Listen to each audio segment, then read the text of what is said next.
insoportable. Qué tristeza. Déjeme saludar a Daniel Marmolejo, a nuestro colega, al incorruptible Daniel Marmolejo, periodista independiente, productor y director de Guerra Híbrida, director del canal de YouTube 4A República, a quien le agradezco que siempre hable con nosotros sin censura. Maestro Marmolejo, ¿cómo estás? Te mando un abrazo. ¿Qué tal, querido Vicente? Qué gusto saludarte a ti, a la audiencia, a las personas que me han antecedido, Álvaro Delgado, por esta gran investigación y aportación sobre los orígenes financieros de Latinus, que resulta muy importante en este momento, sobre todo de cara al proceso electoral. Al mismo tiempo, escuchar a mi querido amigo Lord Molecula, que alcanza la meta de los 100,000 suscriptores, y desde luego también a Daniel De Vita, que es uno de los activistas y creativos más importantes de América Latina, saludándolo con mucho cariño y aquí atento a tus órdenes, querido Vicente. Pues precisamente sobre el caso de esta señora que muere por brutalidad policial en Tulum, Daniel, lo que dice el presidente es brutal, es el presidente de la República, y creo que con mucho respeto para los falsos feministas y falsas feministas, pues queda derrumbado el discurso que Andrés Manuel López Obrador no quiere proteger a las mujeres, que no está comprometido con el tema del feminismo. Hoy dice abiertamente el presidente que la mujer salvadoreña fue asesinada, que no quedará impune, y en este foro de la ONU en el que participa el presidente de Francia y el secretario general de la ONU, pues las cartas sobre la mesa, querido Daniel. Fíjate que es muy importante esto, Vicente, porque en el medio de un evento, de estos eventos que no se planifican en días, sino que pueden llevar meses o años, y que además reviste el carácter y la importancia de la mujer en este tiempo, junto al secretario general de Naciones Unidas y junto al presidente Macron, Guterres y Macron, el presidente de México tiene que hacer una revisión de la dramática situación tras la muerte de esta persona, mujer de origen salvadoreño, pues que era una turista seguramente o una residente, no lo sabemos, pero esto que nos enseña que el caso George Floyd no fue aprendido en el mundo, que nos deja muy clara, pone en evidencia que las policías en este país no están preparados, que los políticos de los estados, de los municipios, no están respaldando al presidente de la República en cuanto a la capacitación del personal policial.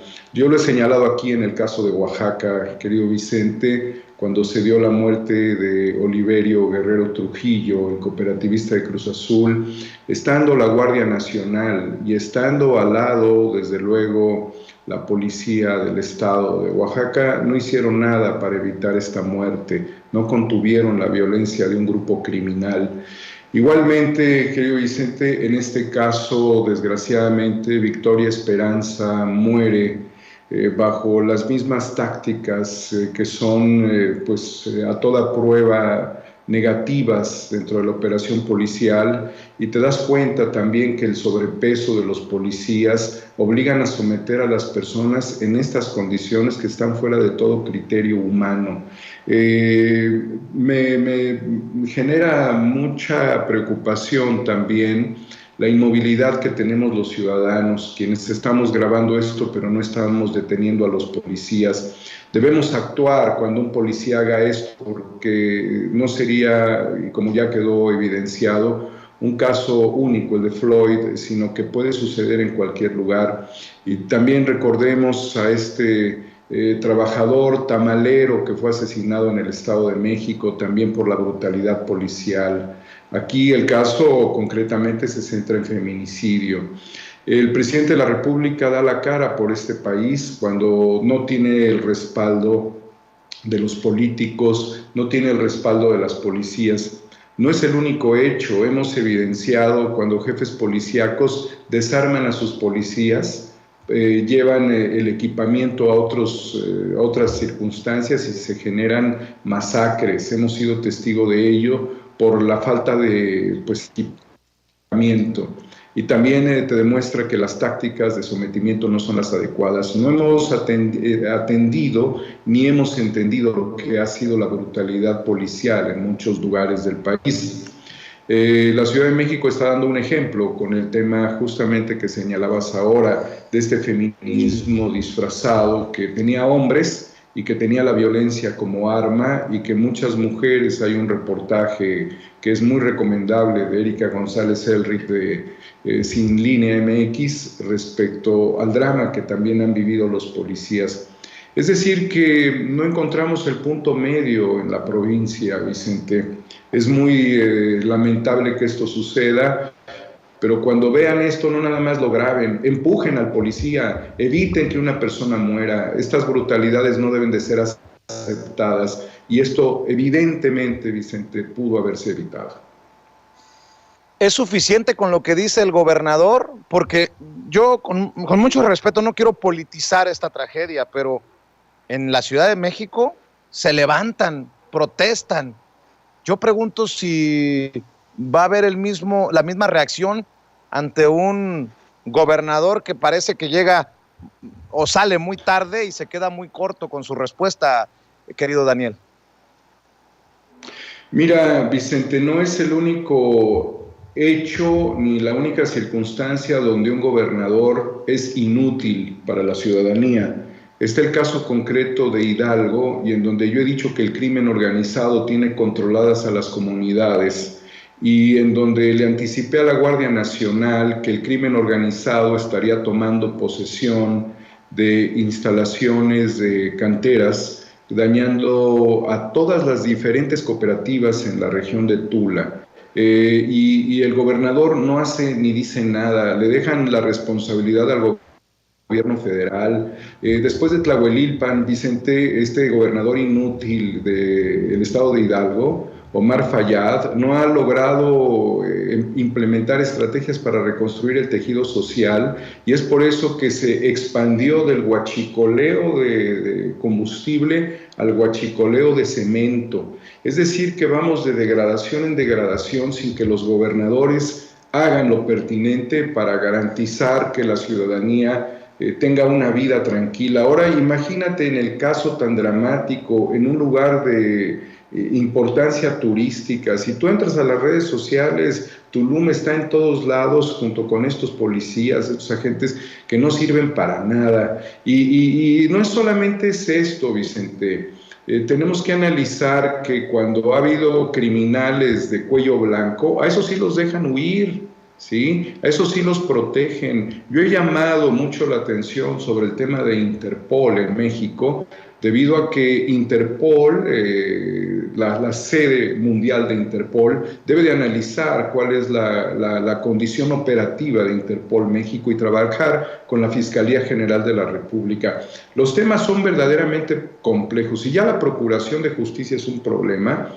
La implementación de las acciones policíacas debiera ser algo sumamente elemental dentro de un país que está buscando transformarse, tanto para limitar la acción criminal, como para someter a los criminales, como para entregarlos a la justicia. Y en todo esto estamos en un grado de deficiencia enorme, querido Vicente. No tenemos todavía pues una estrategia homologada a nivel nacional en este sentido, y yo destaco desde luego que el director de Interpol México es compadre de la banda de Genaro García Luna, que ya lo ha dicho en su momento Anabel Hernández, lo ha señalado también el excomisario de Seguridad Pública, que estuvo 4 años en prisión.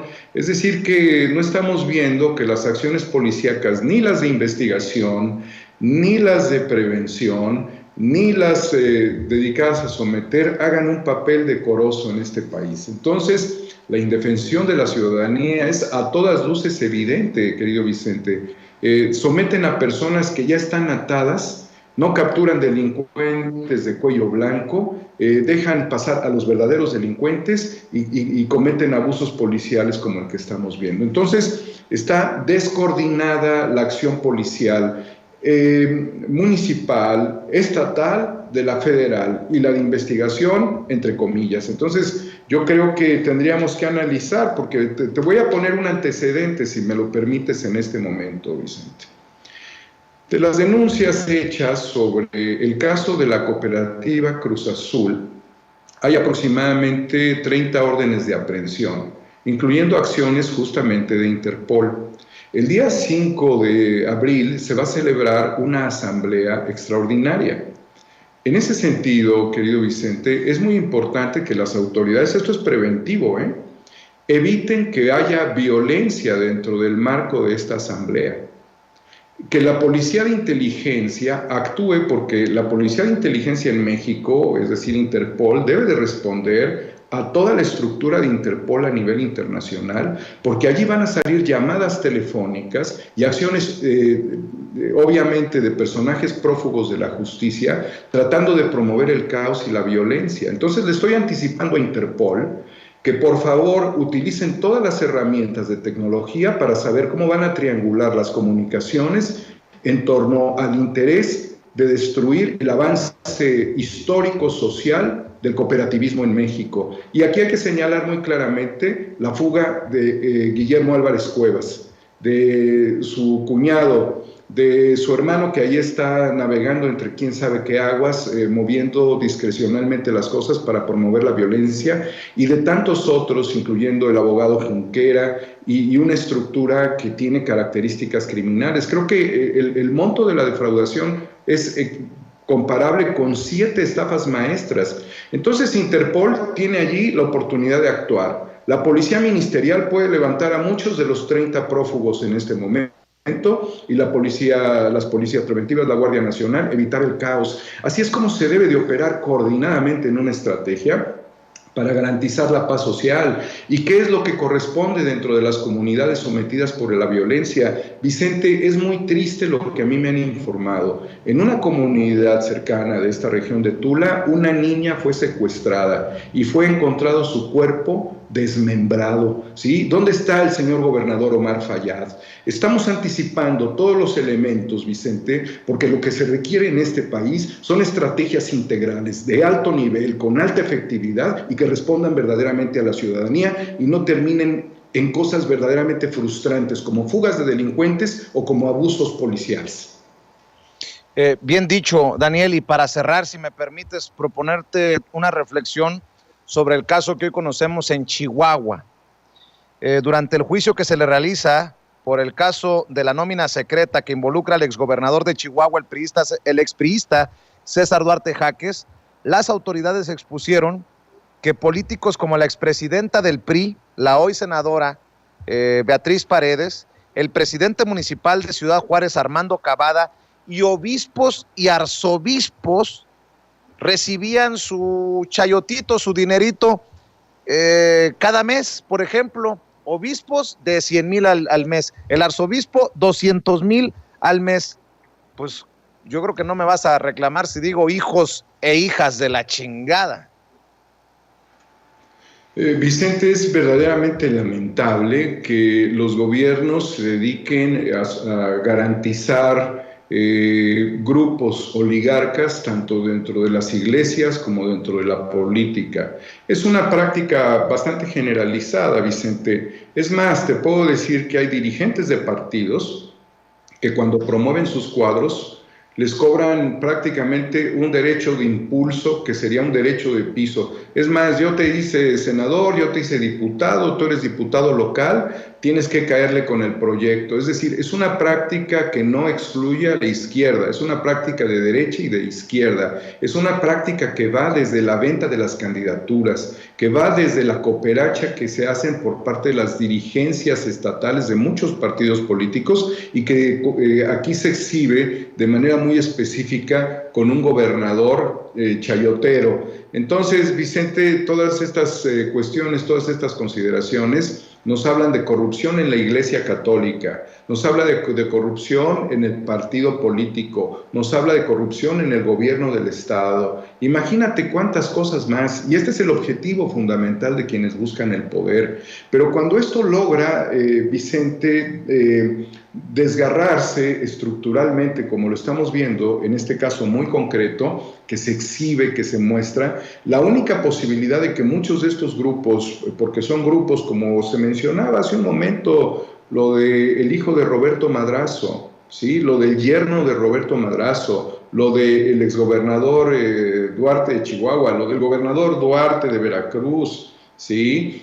Son todos estructuras añejas. Es muy importante la aportación de Álvaro Delgado respecto a los contratos teledirigidos por parte del gobierno de Michoacán, de Silvano Aureoles, para garantizarle al hijo y al yerno de Madrazo millones de pesos. Pero si tú analizas la investigación anterior, vas a encontrar que Roberto Madrazo tiene ganancias de decenas de millones de pesos por tráfico de influencias desde los tiempos de Carlos González.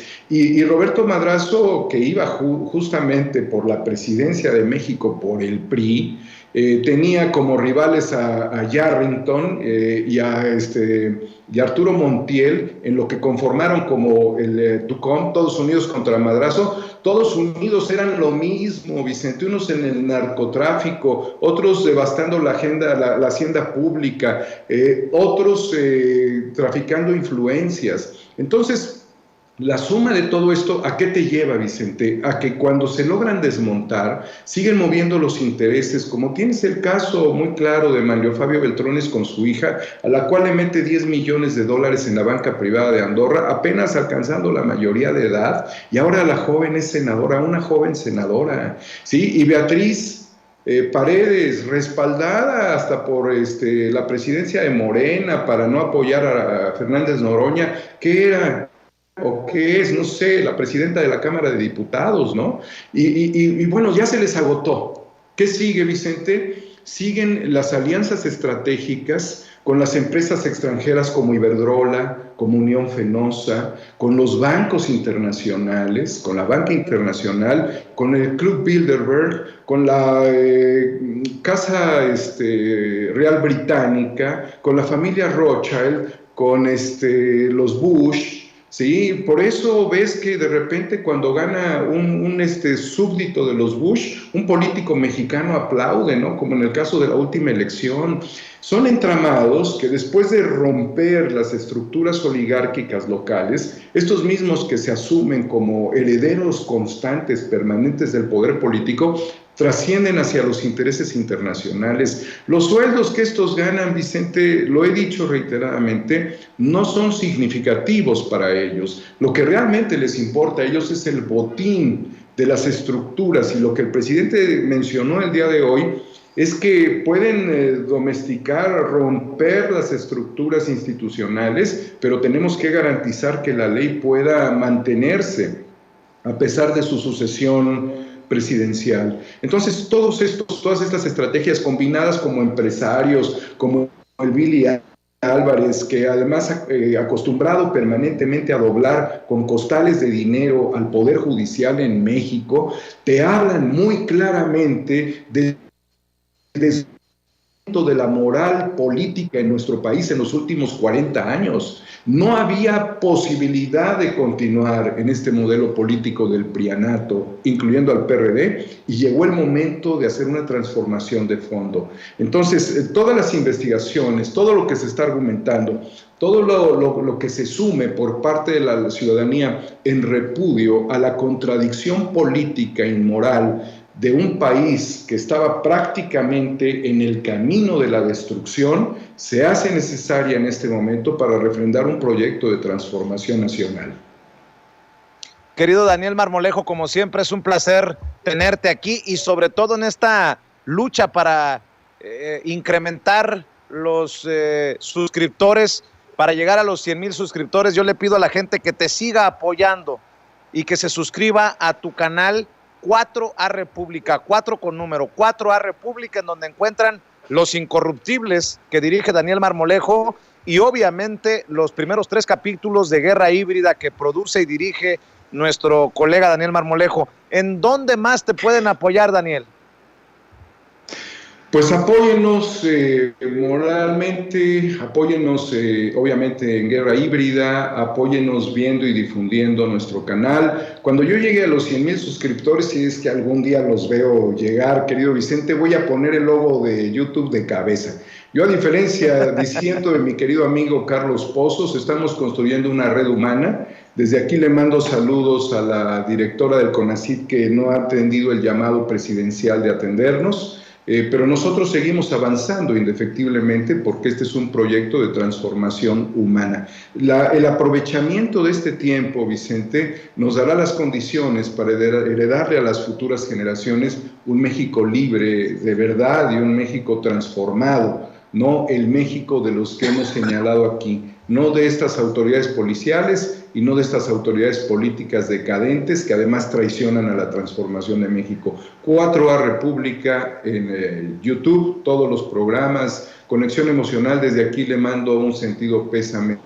a nuestra querida compañera Nayeli, quien desafortunadamente ha sufrido la pérdida de su abuela.